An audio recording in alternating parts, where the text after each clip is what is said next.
ஏசுக்கு புகழ் நிலை இடே வாட்டு திருப்பாருங்கள் 121 மலைகளை நோக்கி என் கண்களை உயர்த்துகின்றேன்.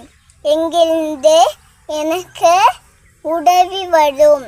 மின்னையும் மண்ணையும் உண்டாக்கிய ஆண்டவரின் இருந்து உதவி வரும். அவர் உன் கால் இடராதபடி பார்த்துக் கொள்வார்.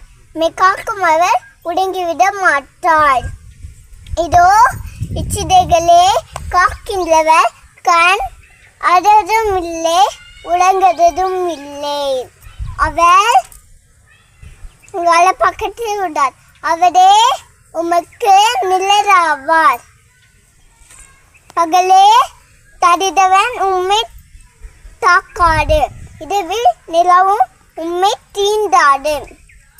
அவர் எல்லா தீமைகளிலும் பாதுகாப்பார்.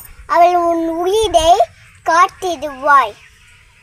நீ போகும்போதும் உள்ளே வரும்போதும் இப்போதும் எப்போதும் ஆண்டவர் உம்மை காத்திடுவார். ஆமென்.